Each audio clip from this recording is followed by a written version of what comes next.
Every Sunday, at exactly 5 o'clock, Arthur Bennett set the table, not for one, for two. He folded 2 white napkins, placed 2 dinner plates, poured 2 glasses of iced tea, and lit 1 small candle. The neighbors had watched this quiet routine for nearly 10 years. Some whispered, "He still can't. Let her go." Others simply shook their heads, but no one ever asked. Arthur lived in the same little house at the end of Maple Street.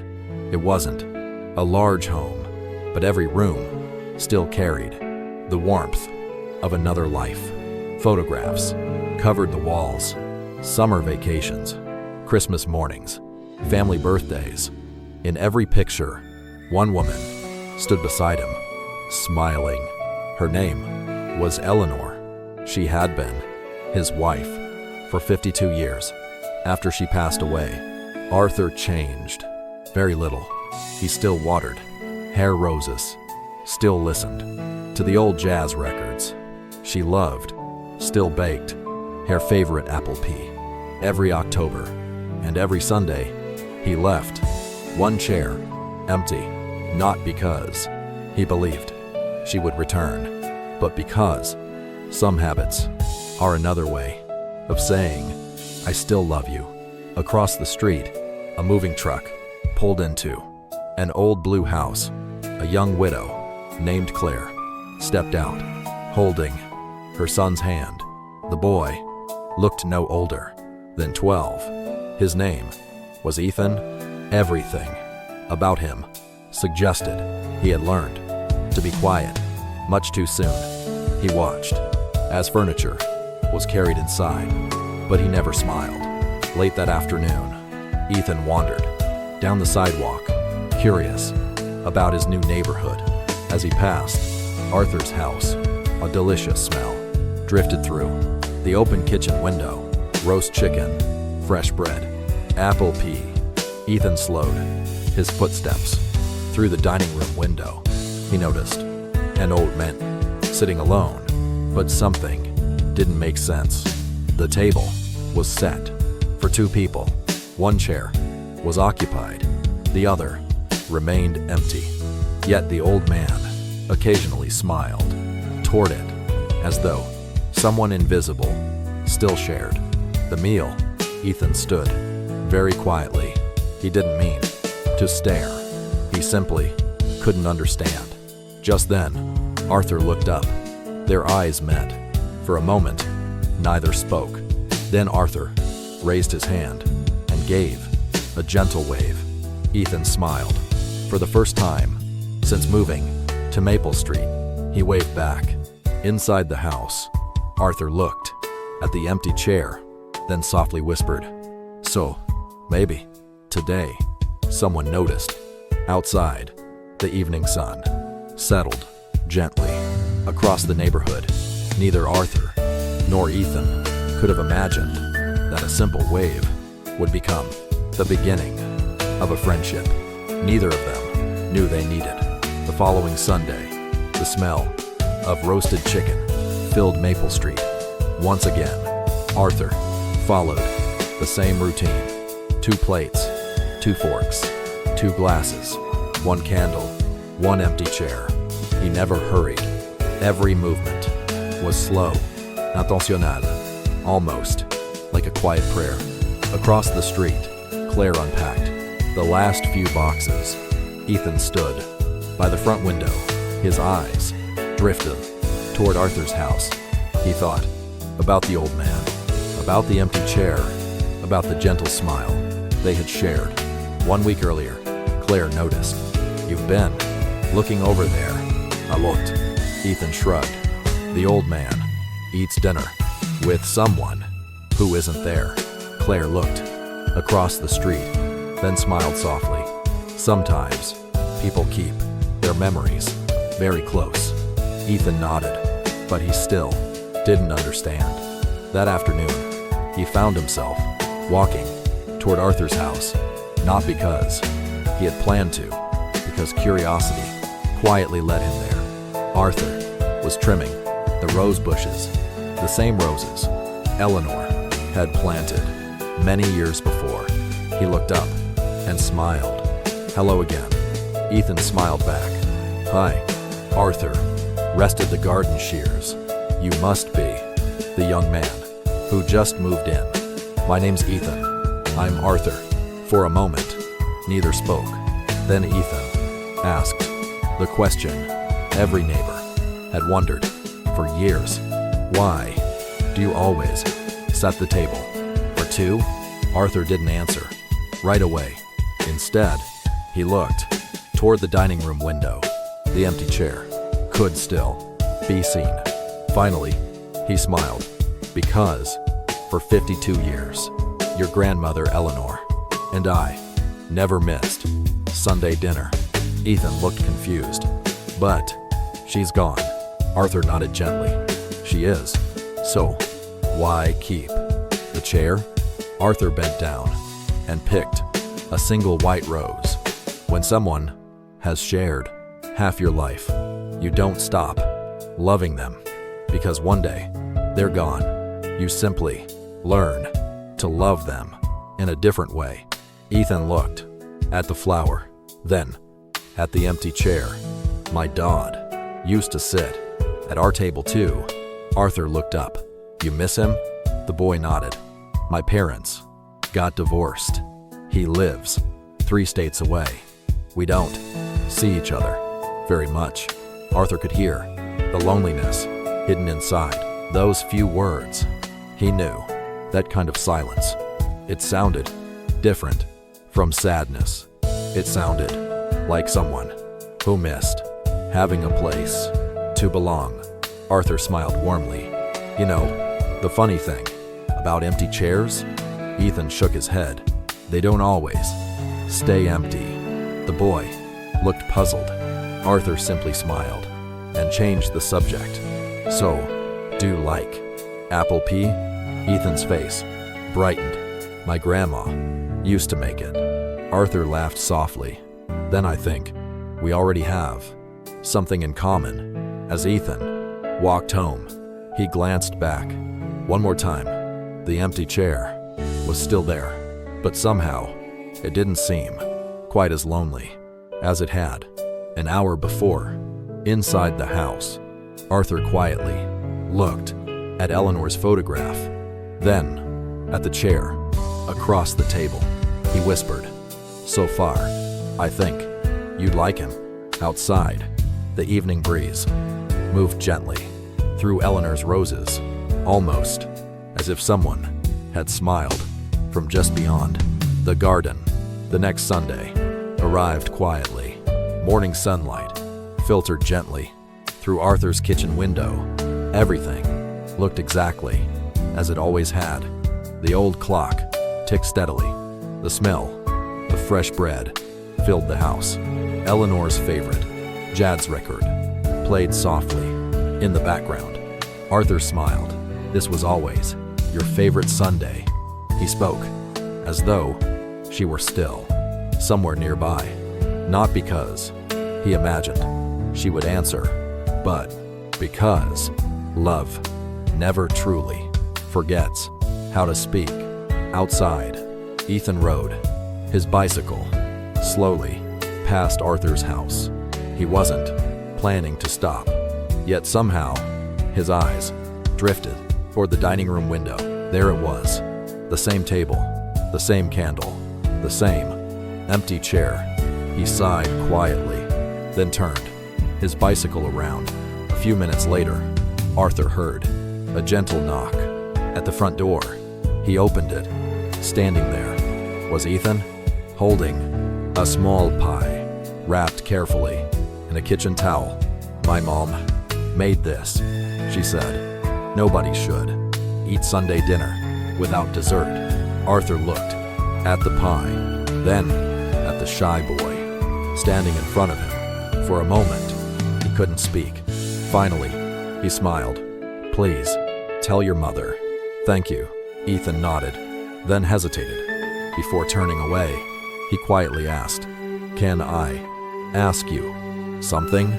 "Of course, if If someone isn't sitting in the chair, would they mind if another person visited? Arthur looked toward the dining room, then at Eleanor's photograph. A gentle smile crossed his face. I think she would be delighted. Ethan smiled. The nervousness in his eyes began to disappear. Arthur opened the front door a little wider. Would you like to join me for dinner? The boy looked surprised. I don't want to interrupt. You aren't interrupting, Arthur replied. You might be answering a prayer. A few moments later, Ethan stepped into the house. It felt warm, peaceful, safe. Arthur carefully pulled out the empty chair, not hurriedly, not dramatically, but gently, almost as though he were introducing two old friends. This seat has waited a long time. Ethan sat down, quietly, respectfully. Arthur served roast chicken, mashed potatoes, fresh vegetables, warm bread, and apple pie. Halfway through the meal, neither of them talked much. They didn't need to. Sometimes, the kindest conversations happen without many words. After dinner, Arthur stood, walked toward an old wooden cabinet. He opened the top drawer. Inside were dozens of handwritten recipe cards. H1, written in Eleanor's neat handwriting. Arthur carefully selected one. Eleanor always said, good recipes should never stay inside a drawer. He handed the recipe card to Ethan. It was titled Sunday Apple Pie. On the bottom, Eleanor had written one simple sentence: food tastes better when another chair isn't empty. Ethan smiled, his eyes filled with tears. He quietly whispered, I think I would have liked your wife. Arthur looked toward Eleanor's photograph, then smiled. I think she already likes you. Outside, across Maple Street, Claire watched. From her front porch, she saw her son laughing for the first time since they had moved. She quietly wiped away a tear, because sometimes healing doesn't begin with advice. It begins with someone simply saying, there's a place for you at my table. Sunday dinner soon became a tradition, not just for Arthur, but for Ethan. Every week, at exactly 5 o'clock, the old grandfather clock would chime, and right on time, a familiar knock would come at the front door. Arthur never needed to ask who it was. It's open, he would call with a smile. Ethan would step inside, always carrying something. Sometimes a loaf of bread his mother had baked, sometimes fresh tomatoes from their small garden, sometimes nothing at all except a cheerful smile. Arthur always said, the best guests never arrive with gifts, they arrive with kindness. One rainy evening, as thunder rolled across the sky, the electricity suddenly went out. The house fell silent. Arthur quietly lit 2 candles, placed one on each side of the table. Their soft glow filled the room with warmth. Ethan smiled. It feels like another time. Arthur laughed gently. It is. This is exactly how Eleanor and I used to eat when storms knocked the power out. For a few moments, they simply listened to the rain. Then Ethan looked at the empty chair. Mr. Arthur, can I ask one more question? Arthur nodded. You always say your wife's name. You smile when you talk about her, but I've never heard you tell the story of the chair. Arthur looked toward the candle. Its small flame danced quietly. He took a slow breath. Then, perhaps, it's time. He reached into the cabinet, behind the recipe cards, behind old family albums. He removed a faded photograph. It showed a much younger Arthur and Eleanor sitting together at the very same table. Both were laughing. Between them sat a little girl, no older than 6. Ethan looked surprised. "You had a daughter?" Arthur smiled softly. "Her name was Emily. She loved Sunday dinners more than anyone. Every week, she insisted on setting the table herself. If one fork was crooked, she'd notice. If one napkin was folded wrong, she'd fix it." Arthur laughed quietly. She said, "Everyone deserves a beautiful place." At the table, the smile slowly faded from his face. When Emily was 16, there was un accident. The room became silent. Even the rain seemed to soften. Eleanor never recovered from losing her. She tried to smile, but every Sunday she looked at Emily's chair and quietly cried. Arthur lowered his eyes. "So after Eleanor passed away, I couldn't put the chair away because, to me, it isn't an empty chair. It's a reminder that love never leaves the table." Ethan quietly reached across and placed his hand on Arthur's. "I'm sorry." Arthur smiled. "Sua me. But you know, something wonderful happened." Ethan looked up. "For 10 years, I thought that chair would stay empty forever." Arthur smiled at the boy. Then one Sunday, a curious kid knocked on my door, and somehow the house started laughing. Again, tears filled Ethan's eyes. "I don't think I came here to help you." Arthur gently squeezed his hand. "Sometimes the people who save us never realize they're doing it." Outside, Claire stood on the front porch. She had come to bring fresh cookies, but hearing the quiet conversation through the open window, she stopped. She realized her son hadn't simply found a neighbor. He had found a grandfather, and Arthur, who believed his Sunday table would always have one empty chair, was beginning to discover that sometimes love doesn't replace the people we lose. It simply makes room for someone new who needs a place to belong. The rain had finally stopped. Sunlight began to shine through the kitchen window. For the first time in years, Arthur's dining room felt full again. The empty chair was no longer a symbol of loss. It had become a place where healing quietly sat down. The following Sunday, Ethan arrived earlier than usual. He carried a small paper bag. Inside was a loaf of homemade bread. "Me mom thought you might like this." Arthur smiled.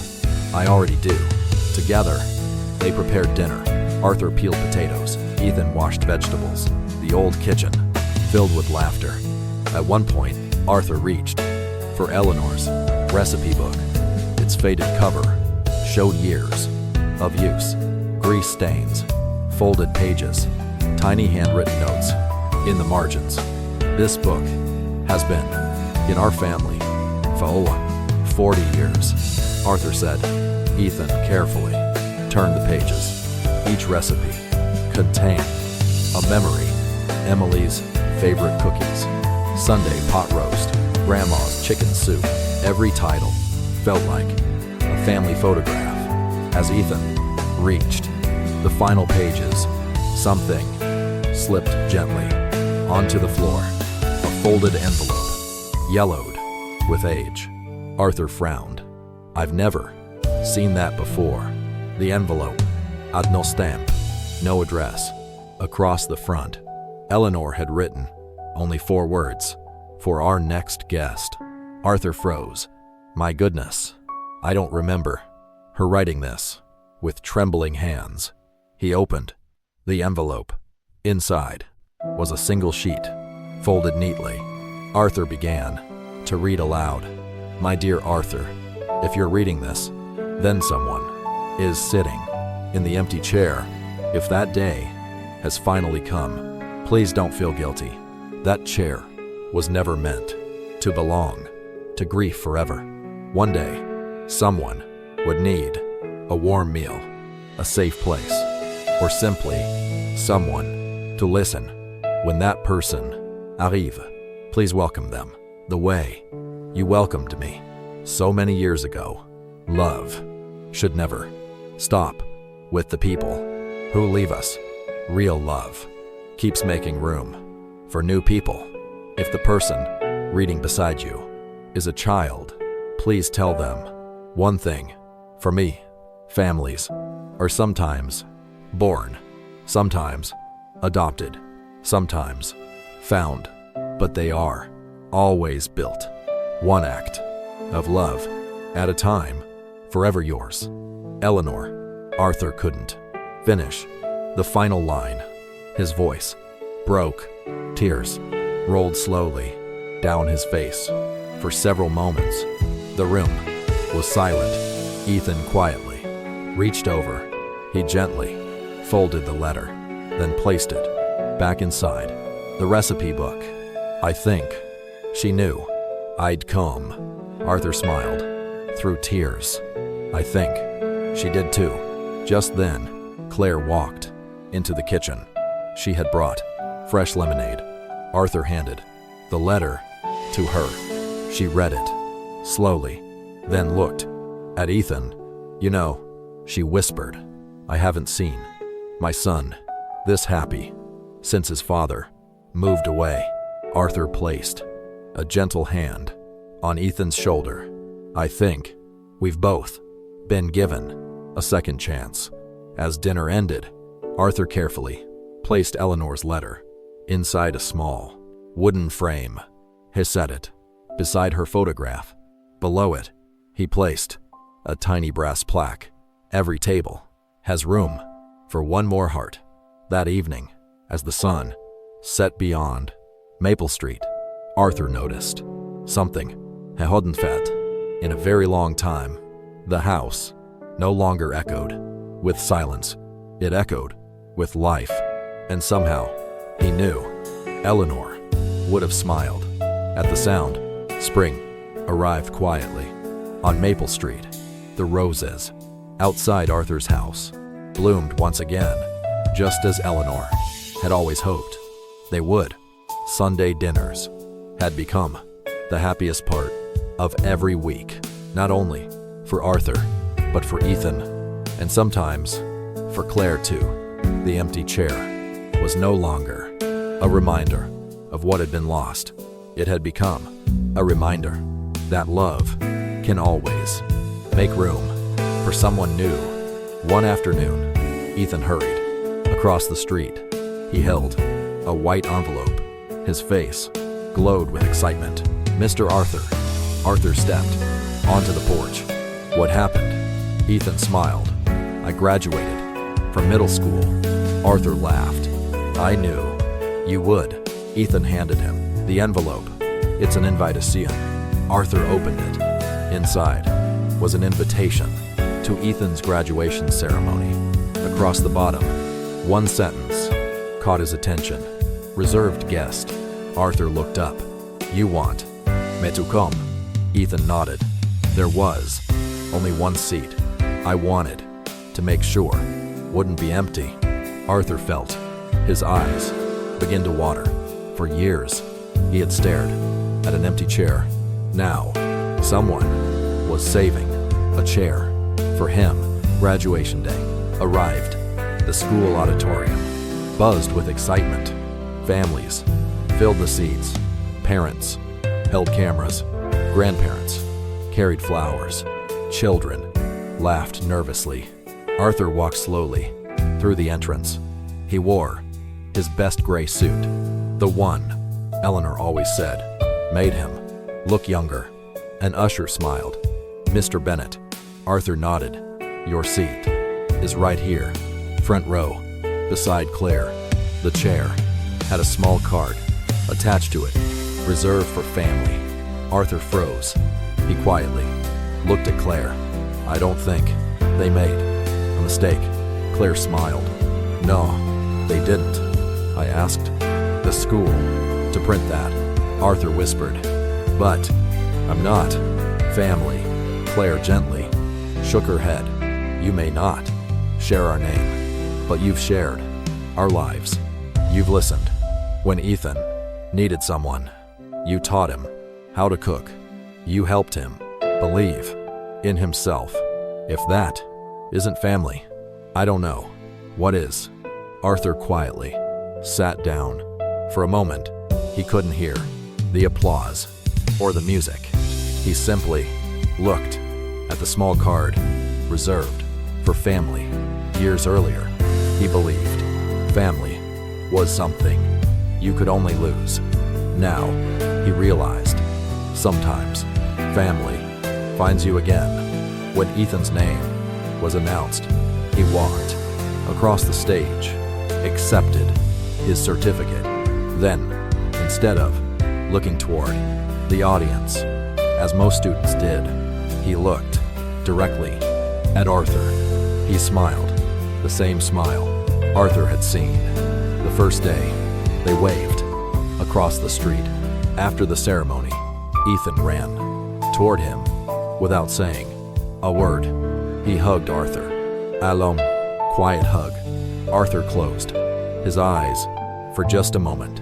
He could almost hear Eleanor whisper, "Say, the chair was never meant to stay empty."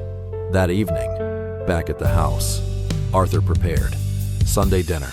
As always, he placed 2 plates on the table, but this time, he quietly walked to the hallway closet. He carried the old chair that had remained untouched for 10 years. Instead of leaving it beside Eleanor's place, he moved it closer to Ethan's seat. Then he smiled. "Welcome home, my boy." Outside, the evening breeze moved gently through Eleanor's roses. Somewhere beyond memory, beyond sorrow, beyond time, love had quietly found another seat at the table. Summer arrived gently on Maple Street. The roses outside Arthur's house were in full bloom. Every Sunday, the dining room filled with laughter. Something Arthur once believed would never happen again.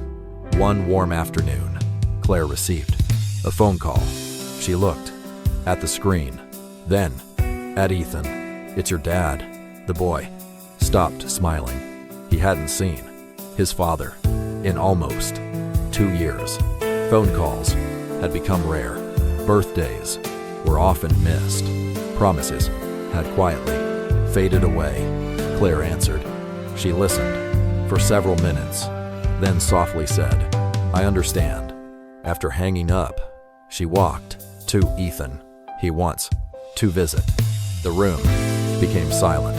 Ethan looked down at the floor. He probably changed his mind. Claire gently shook her head. "I don't think he has." He asked if he could call me next Sunday. The next Sunday, Arthur prepared the usual dinner. 2 plates became 3. 3 became 4. He smiled as he reached into the cabinet. "Eleanor, you always said there was room for one more." A few minutes before dinner, a pickup truck stopped outside the house. A man stepped out slowly. He looked tired, older than his years.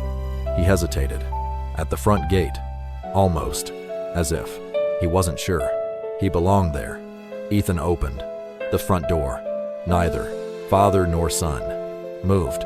For several moments, they simply looked at each other. Finally, the man spoke. "Hi, buddy." Ethan nodded quietly. "Hi, Dad." Arthur walked onto the porch. He smiled warmly. "You must be Michael." The man nodded. "I'm sorry to arrive so late." Arthur gently replied, "The important thing is that you came." Michael looked toward the dining room. He noticed the table, 4 plates, 4 glasses, 4 chairs.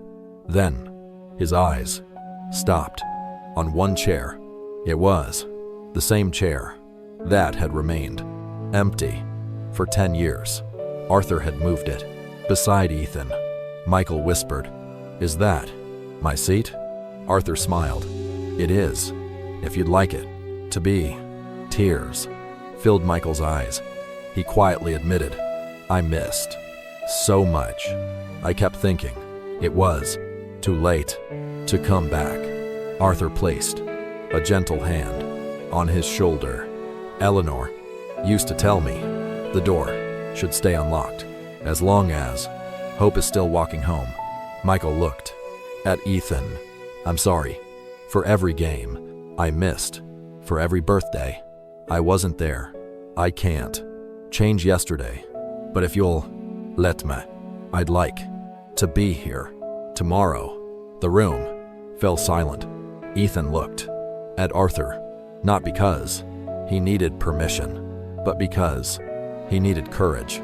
Arthur simply smiled, the same quiet smile that had welcomed a lonely boy months earlier. Slowly, Ethan walked toward his father. He didn't say, "I forgive you."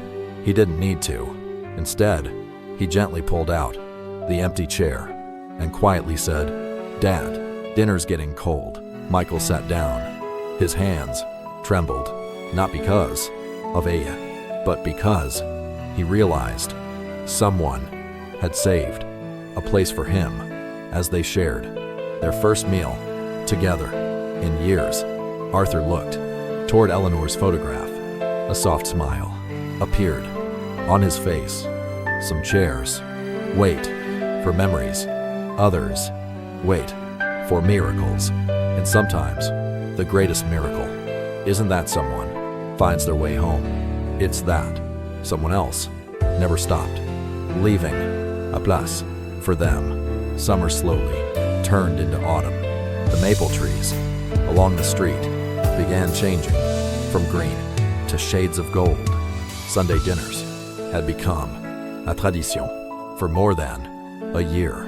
Every week, Arthur's house filled with laughter, not because life had become perfect, but because no one had to face Sunday alone.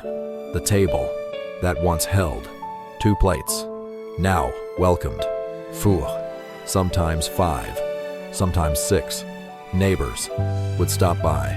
A widow who had recently lost her husband, a retired teacher whose children lived across the country, a young couple new to town. Arthur always made room. There is always enough soup for one more bowl, he liked to say.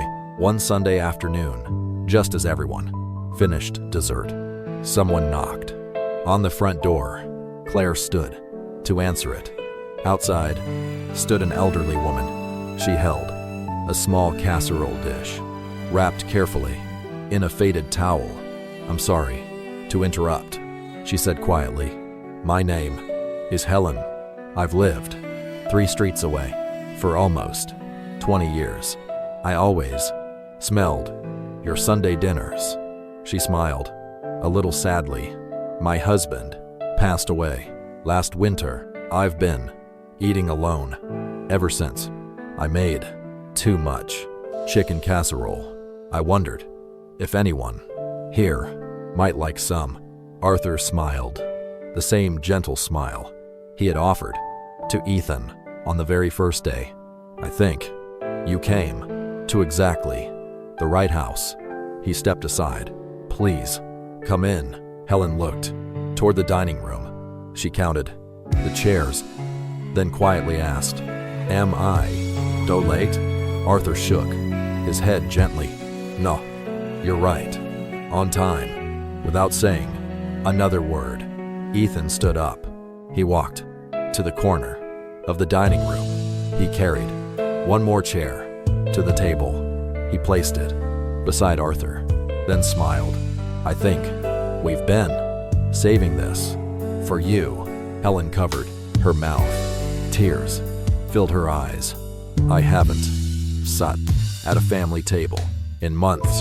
Claire reached over and gently held her hand. You don't have to be family before you arrive. Sometimes you become family after you sit down. Dinner lasted for hours. Stories filled the room. Helen talked about meeting her husband at a county fair. Arthur laughed as he remembered his first dance with Eleanor. Michael shared funny stories from Ethan's childhood. Even Ethan, who once hardly spoke, couldn't stop smiling. As everyone prepared to leave, Helen quietly walked over to Eleanor's photograph. She whispered, I never had the chance to meet you, but thank you for teaching Arthur how to leave one chair empty so someone else could one day feel welcome. Arthur quietly closed the front door. He looked at the dining room. Every chair was occupied. Only moments before, then his eyes rested on Eleanor's chair. He smiled softly. It isn't empty anymore, not because someone replaced the people he loved, but because the love they created had become large enough to welcome everyone who needed a place to belong. As Arthur turned off the dining room light, he noticed a small envelope tucked quietly behind Eleanor's photograph. He frowned. I don't remember putting that there. Across the front, in Eleanor's handwriting, were 5 familiar words. Open when the house is full. Arthur gently picked it up. His hands began to tremble because tonight, for the first time in many years, the house had truly been full. The small envelope rested gently in Arthur's hands. Its paper had grown fragile with time. Across the front, Eleanor's familiar handwriting read, Open when the house is full. Arthur smiled through quiet tears. He looked around the dining room. Only moments ago, every chair had been filled with laughter, with stories, with people who had once believed they were alone. Slowly, he opened the envelope. Inside was a single letter, folded carefully, along with an old family photograph. The picture showed Arthur, Eleanor, little Emily, and a long dining table. Every chair was occupied. Neighbors, friends, grandparents, children. No one looked toward the camera. Everyone was looking at one another, laughing. Arthur smiled. I remember this day. It was the last Thanksgiving before Emily went away to camp. He unfolded the letter. The room became quiet. My dearest Arthur, if you are reading this, then our home is full again. Not because the people who left have returned, but because you found the courage to let new people come inside. When we first bought this house, do you remember what we promised? We said no one would ever leave our table feeling unwanted. Promise me that after I'm gone, you won't protect my memory by locking the front door. Protect it by opening it. If someone needs a meal, feed them. If someone needs a friend, sit beside them. If someone needs a family, leave a chair waiting, because homes are never measured by their size, only by how many hearts feel safe inside them. Arthur stopped reading. His voice had become too emotional. Claire gently continued. One day, someone may ask whose chair this used to be. Tell them it belongs to anyone who needs it, because love doesn't end. When a life ends, it simply finds a new place. Tosit, forever yours. Eleanor. Silence filled the room. Not the silence of loneliness, but the silence that comes when every heart has been touched. Ethan quietly walked to the empty chair. He placed his hand on its back. Then he smiled. I don't think it should ever belong to just one person. Arthur nodded. I agree. The very next Sunday, Arthur made a small wooden sign. He carefully placed it on the chair. It simply read, reserved for whoever needs a place to belong. Weeks passed, then months. The chair was never empty. For long, a lonely veteran, a college student who couldn't travel home, Avito, facing her first holiday alone, a truck driver passing through town, a young mother starting over, H1, sat in the same chair, shared the same meal, left feeling lighter than when they arrived. Years later, after Arthur passed away peacefully, the house did not become a museum. It remained exactly what Eleanor had always dreamed it would be. Every Sunday, the front door still opened. At 5 o'clock, the table was still set, the candle was still lit, and one chair always carried its little wooden sign, reserved for whoever needs a place to belong. Ethan, now grown with children of his own, would smile whenever someone asked, whose chair is that? He always gave the same answer. It belonged to two people who taught me that family isn't only who you're born to, it's also who makes room for you when you need it most. As the evening sun settled gently over Maple Street, the laughter from Arthur's dining room could still be heard. Different faces, different generations, the same kindness, the same promise. Final message. Sometimes the most important seat at the table is the one kept open for someone who never expected to be invited. You may never know who is carrying loneliness behind a quiet smile. One invitation, one shared meal, one open door can become the beginning of a new family.